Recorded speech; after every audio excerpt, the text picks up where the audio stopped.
Hello,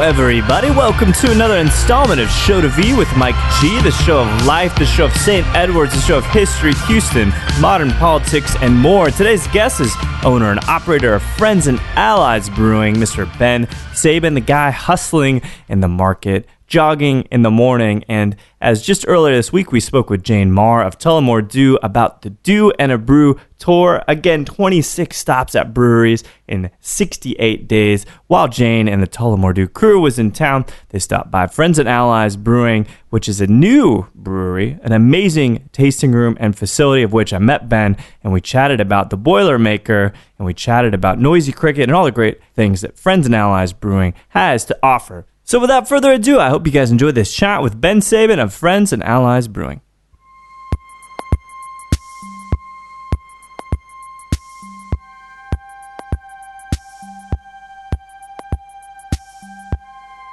Keg toss is a thing, rolling kegs is a thing, and the keg stack is the big thing. What is keg stack? We call it the triple stack, basically. Okay. You got one keg on tap, it could be mostly full, and then you deliver 2 kegs. Mm-hmm. You basically have to stack your keg at every bar and restaurant. Okay. So you triple stack the keg. So you got to use a keg like a step, and then you got to throw the other one on top. Jeez, it's like putting up a tent almost. Yeah, except it's just way more cumbersome and awkward. For us amateur weightlifters, roughly what does a keg weigh? 165 pounds. 165 pounds? Yeah, no and shit. about 33 pounds empty. That's insane. Yeah. And so pretty good for deadlifts, actually. That's right around a good level. It is, yeah. It's you got to use your knees and your legs. But good, so it's keeping you in shape. This, we'll talk about the do and brew thing here in a moment, but this building, how long you guys been here now? We've had the space for over a year and a half. We started construction around this time last year. Yeah. But we've kind of been looking at the space for over 2 years, I believe. That's crazy. This used to be the U.S. Foods dry storage warehouse. Oh, so it's probably permitted already for food-ish? Well, I mean, you got to have a brewery permit. A little bit, yeah. I mean, it's insulated, it's fireproofed. A lot of benefits that came with starting a brewery here. There's a bulk waste water and there's bulk water, which we need both of. So yeah. Utilities are a big thing. That's crazy. So it's a nice build-out already. Some nice infrastructure for you. It is, yeah. We had to do a site plan revision, which did take a lot longer with the city of Austin. Yeah. And that's for our outdoor patio. And I believe we had them upgrade the electrical, which cool. That's good. Which took a long time. So just all the things. So when you go and you are finally at home at night, do you sit back and drink a beer? Do you sit back and drink a whiskey, which seems a little more apropos maybe? Honestly, at this time, I don't really go back home to relax. I just kind of, I go out and I'm in the marketplace every evening. Yeah. And I just go home to sleep and wake up to run. Rinse and repeat. And go to work, yeah. Amazing. So you are, if I understand this correctly, are you from Austin? Or excuse me, Houston? I'm from Houston originally. Yeah. Where about in Houston? Basically down the street from the Galleria. Westheimer View. Yeah. Did you go to, you born and raised in Houston then? Born and raised in Houston. Went to Lamar High School. Oh, no shit. Okay. Yeah. I'm a Katy guy, regrettably. Okay. Yeah. But I get how nice the Galleria is. Oh, yeah. No, it was just those little neighborhoods right by the Galleria. Yeah. Just a really nice place to grow up. So for you, because I always wonder what brings people into brewing, I wonder what brings them into the booze side of things. Like growing up in Houston, what kinds of things were you getting into? Were you an athletic kid, a science kid? I guess a little athletic, always running, played lacrosse. Okay. Yeah. But always drinking beer in the evening with my friends and stuff.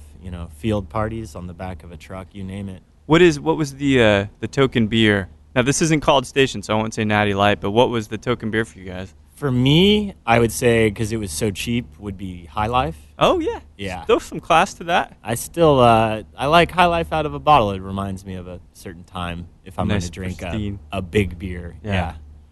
or an adjunct lager. That's That'll- right. That Well, would be it. Yeah. to make it fancier, right? Yeah. So the academic side of things, was that something you were pretty hell-bent on pursuing? Like, I got to go get my degree. I did end up going to St. Edward's. Yeah. And that's what kind of kept me here. I've been here since 2005. Why St. Ed's? It was one of the only schools that would take me. No. I'll take anyone's money, man, frankly. My brother lived here. Austin is the best place in Texas, I think. Yeah. And had to leave Houston and just kind of grow a little bit. Was it just because you'd been in Houston far too long, or was it some other kinds of opportunities? Or was it a girl? Because it's always a girl. Just want to meet new people and always grow, with kind of still being close to home and a bunch of friends, kind of keep my network intact. Yeah, it makes sense. Which is why I never left either. I had a job opportunity in California a few years ago, but I didn't want to leave my network. What industry? I was actually selling beer. Oh, it was? For Okay. the company that Devin and Nate both worked for. No kidding. Yeah. So when you were going to St. Ed's, what are you studying there? I studied advertising, marketing, and history was my favorite. Interesting. History specifically? Yeah, history specifically. Any era that's like more particularly interesting than others for you? I guess anything with the Romans, Egyptians, all of that stuff. But just kind of really love history because it's how things are now, today. Because it repeats itself, And it perhaps? repeats itself, yeah. And so it's great to understand that. Yeah. Kind of interesting tangent then.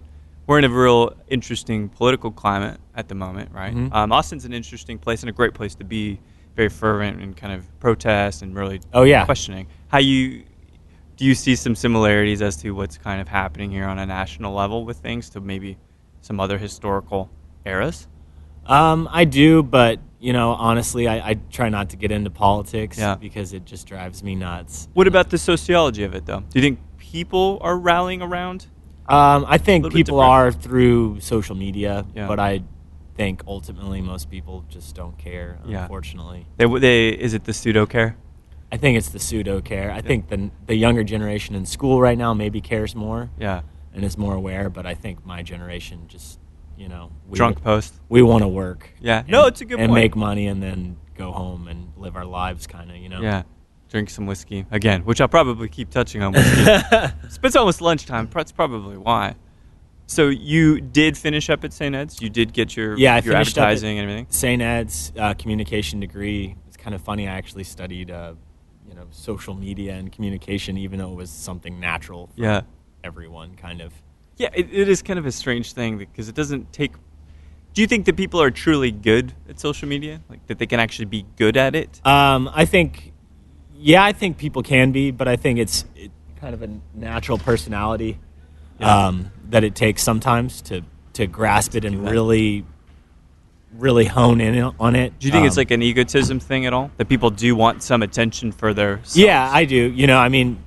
I'll be straight up. I want attention a lot, and it's great to use my social media platform to promote the business. Yeah. And we won't pay for advertising. It's the brewing industry. It's all about meeting somebody who's behind that product, which is why I try to be in the market all the time. Are you ready to be the face of it, of Friends and Allies?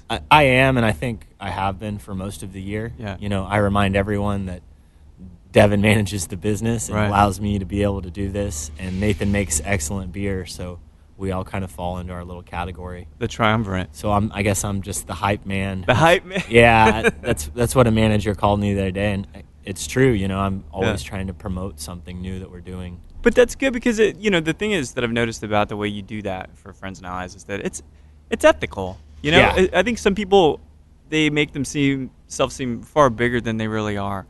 Maybe a little more egocentric, maybe a little arrogant, but you're never like that.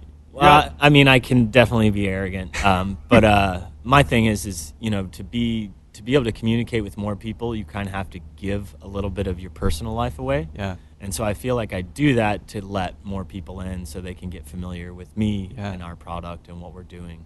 Right now, it's an okay piece to give, right? But maybe long term, do you think it'll take more of a toll? Yeah, I think it will. Sometimes at the end of the week, it feels like somebody took my soul because I've just talked so much about and answered so many questions and met so many new people that it definitely drains you physically and emotionally. It's good, though. At least you're young. We talked about that. Yeah. I mean, you're not 30 yet. It's coming up. About to be 30 next week. Yeah. Yeah. But it's cool. All this stuff kind of works in tandem. You start a business, you turn 30, you'll be 35, it'll be different. Maybe you'll have kids, maybe you'll be married. I don't know. We'll talk about that. But yeah.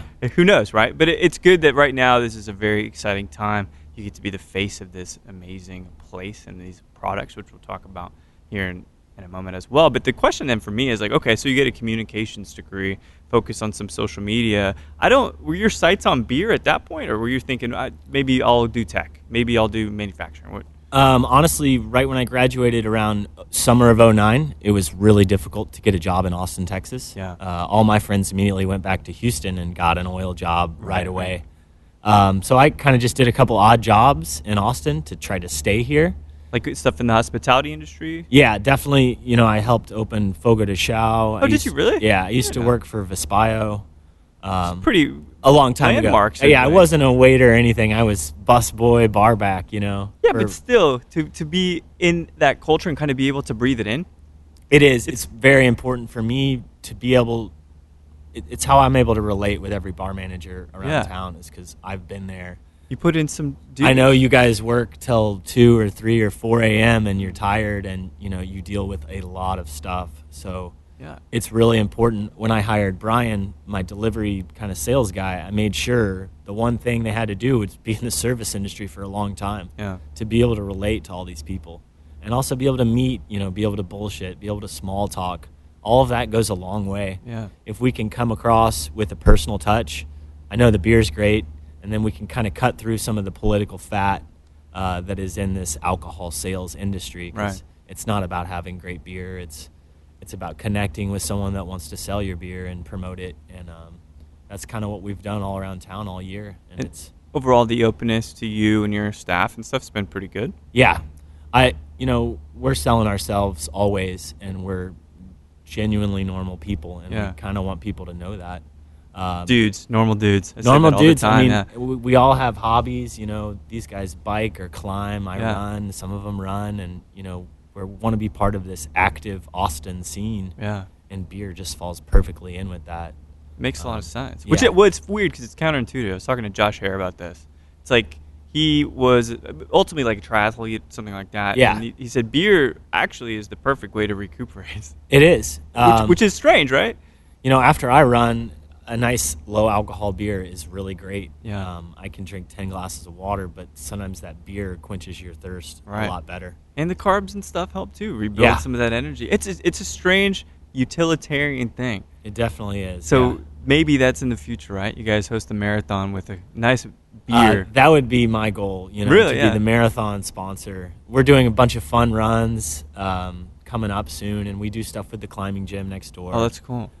We partner with Mellow Johnny's all the time. Oh, shit, that's great. So whenever those guys need beer for an event, we kind of, our audience is basically active Austin is what I think. And that's what this town's got a lot of. Health-conscious people that want to work out, do something outside, and then also want to drink beer. We'll work off the beer. Work off the beer. Yeah, exactly. We work just as hard to do that as we do to party. Yes. But that's a nice balance because you need both of those things. If we're too strict, It is. When I was starting to get a little fat when I was in between jobs, not having all this stuff. A little soft. Yeah, it was getting soft, and then delivering kegs it's amazing what it does to you. First it's really hard, and then it's just you love it. Like maybe that's the Shark Tank pitch in the future: keg-based fitness. Yeah. Well, we are going to do some fun keg fitness activities here. Everyone does the yoga in the brewery. We want to do like some kind of fun weightlifting event. See, that's good. Maybe poke fun at CrossFit a little bit. I think that it needs to be poked. It always needs to be poked. Yeah. High rep, low weight. It's not good for your muscles, man. Yeah. Sorry, it's an aside, but it's not. That's not how you build muscle. But so I'm then curious because you're doing Fogo de Chao. You say Vespaio as well. Yeah. So you're getting, at least you're breathing in that air of hospitality and kind of understanding what it's like to be at a restaurant which has alcohol and all this, bar back in as well. What is that first introduction for you where you think beer is actually maybe a career? So that would definitely be the Whip In. You were at I Whip In, also was a bartender at the Whip In.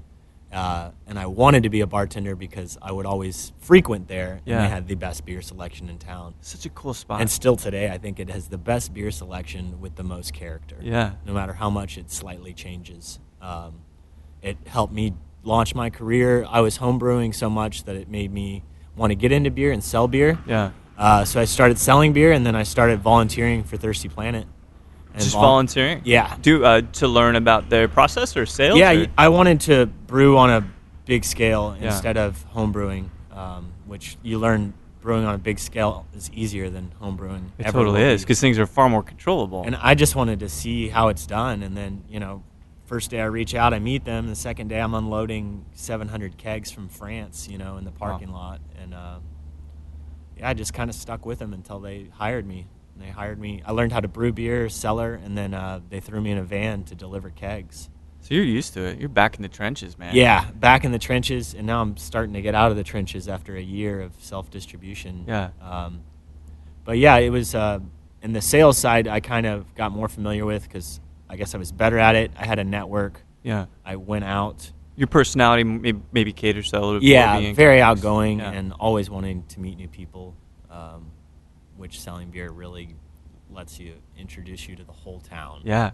Yeah. I mean, it's public, right? Public. Yeah, everyone who sells beer, I call them, they're like beer celebrities. It's so weird how many people know, like Josh Hare, for instance, and all these people, and it's like a minor local celebrity thing. I know, but the thing that's interesting, though, is think about where you fall into someone's dynamic in a day, right? So let's say they're having, not really a great day, feeling down. Yeah. They want a beer. So guess who shows up? The Candyman himself. Mr. Exactly. Ben, right? So, you're only there to bring good news, always. I am. A lot of people don't want to talk to salespeople a lot, and there's a lot of reps out there selling beer. Absolutely. But, if you tell a joke, you got something funny to say, you can make someone's day great. And then give them a taste of beer, even if they've already had it, or they're not going to put it on, just to entertain it, Right. Did you find that you enjoyed people even back in the bar back in the kind of bussing days? Yeah, I love hanging out with a lot of people. Yeah. I kind of have to be with people. Sure. But some people are put into, if you go to certain bars, right? Yeah. You realize, you don't really like people. Why are you dealing with people all the time? That is true. There's a lot of people that may be on the wrong side of things. But, they'll figure that out eventually. Hope so. Hope it sorts itself out. Yeah, or they'll weed themselves out, Yeah, career-limiting moves, as they call them, right? Yeah. So with your time doing sales and things for Thirsty Planet, brewing makes sense, right? So you're home brewing, that's enough for you and some friends, right? But then when you take it to something that's larger, when you start thinking about a brand aesthetic, were those kinds of things and maybe this entrepreneurial spark in you, when did that kind of start to unfold? So that was always there, and I always wanted to launch a brand. Did you? Okay. I kind of got that opportunity with Thirsty Planet to launch Thirsty Goat with them. Okay. It's a good beer. It already sold well, and now it's all over town. And one of the top selling beers. So getting with Devin and then working on a brand with the branding, genius, it still took forever. And I thought it was going to be easy. I thought it was going to be fun, but there's so many things to think about. Every name is taken. Right. And then it's just, you got to tell your whole story, and it's got to look good. So for you, that narrative and that copy, does that come from your mind? Does it come from Devin's? Who exactly kind of crafted that? I think it's me, Devin, and Ben McCraw, the guy we did the branding with. Yeah. He just kind of gave us ideas, but he ultimately made us go through every single aspect of it. Really? And then pick it out. So none of it was easy, and it was, I want to say, 36 different sessions of meeting and discussing it, looking at brands, colors, and that was just for the name. Do you have, when you think about brands and stuff, is there a preference for you? What kinds of brands? What are a few brands that you like aesthetically? Yeah, I'm a huge sucker for how things look on the shelf. Right. Beerworks looks great. Totally. I think Hops and Grains look great. There's some brands that make great beer, but it looks bad. Falls flat. Yeah. The color looks bad, and I go back to being a consumer, and I don't want to get it because of something that basic. Right. Which is We're crazy. Superficial. It's fine. It's just crazy because I look at every consumer packaged good. I drink tea every day, and I buy certain things because of the way they look. So you maybe had just this subconscious kind of proclivity towards a type of aesthetic already. Yeah, and a lot of that was kind of learning about advertising for me. Yeah. And, having your chance to make your own product or your own ad was super cool. It's very exciting. Yeah. So when you talk about the voice and the story that you guys landed on, how would you articulate that to me? Like, what is it that you guys represent, you would say? So Texas, or Tejas, means friend or ally. Yeah. It's kind of what the Spanish discovered with the indigenous tribes here.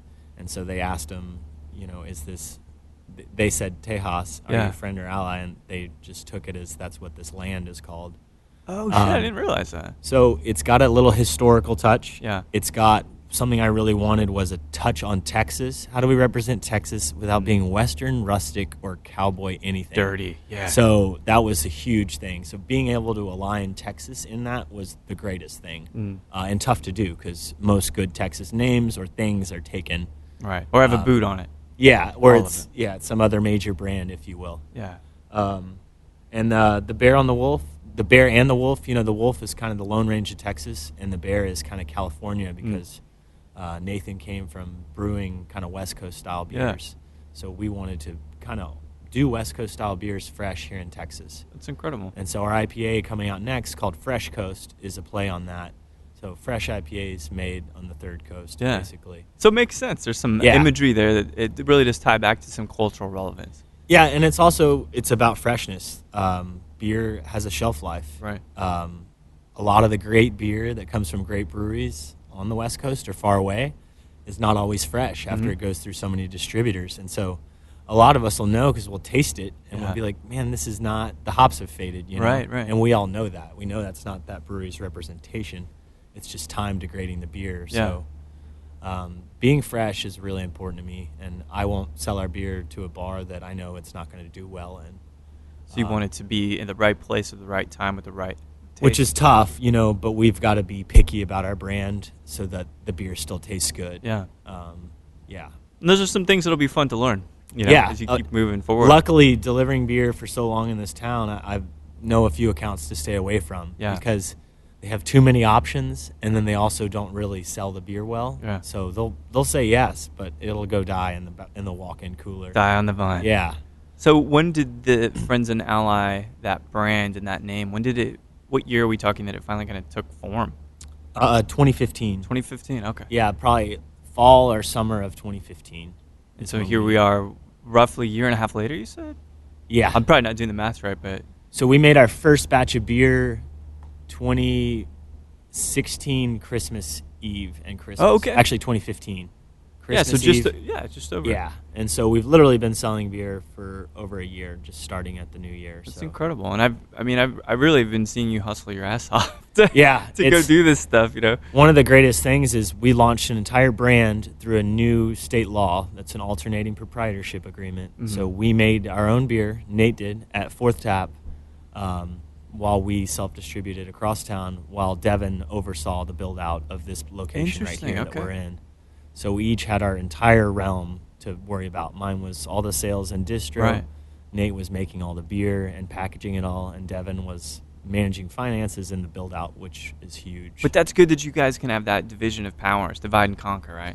We had to. You know, we were looking at it, and we were going to share duties, but it just made more sense for me to take care of it, and vice versa for some of their roles. When you talk about capital and bit, because this is an amazing spot, massive square footage, the tap room's going to be beautiful. I mean, everything about it, exterior, interior, it's expensive. Yeah. So when you talk about the money aspect of it, the funding piece, did you guys find that you were warmly received when you were trying to get some cash? We had, it was easy to kind of get the ball rolling, and once we figured out how to sell our team and ourselves, it was great. And it was just, we were confident. I'm super confident about it still. A lot of people were questioning, we pitched through a small angel network called Central CTAN, Central Texas Angel Network, to receive a little bit of money. And, they were all put off because they see a million people try to start a brewery in front of them. And it's just pulling them aside. Like, we have the years of experience. Right. We all have 6+ years commercial brewing experience.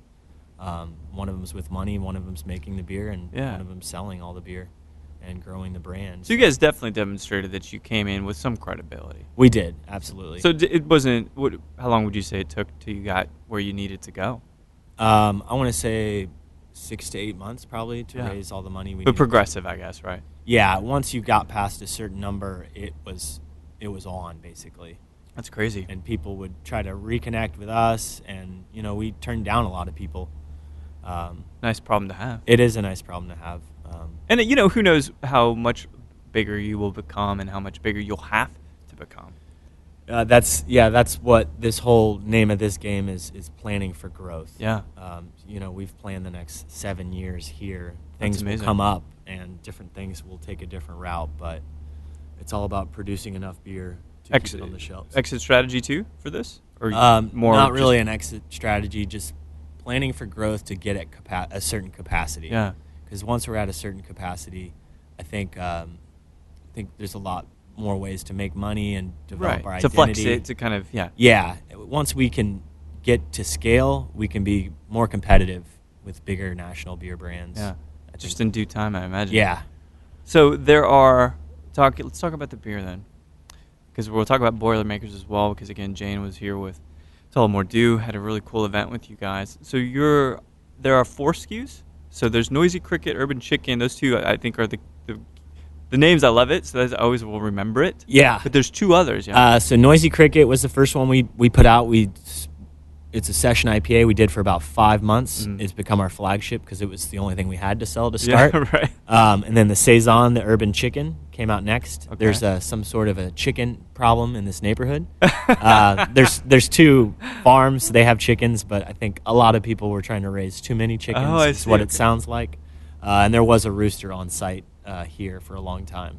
Is it a mascot of sorts? It was. We don't know what happened to that rooster, though. That is the sad part. That's of the the reality, sad part. Right? Yeah. And then we just launched the White Ale, which is called Springdale, which is the road we're on. So a lot of that was trying to promote the location, which we're about to open in about 2 or 3 weeks, probably. It's incredible. And Fresh Coast Full Body IPA will brew next week sometime. So you got 4 SKUs. Beautiful 4 SKUs. design too. Yeah, thank you very much. 4 SKUs. We'll can all of those.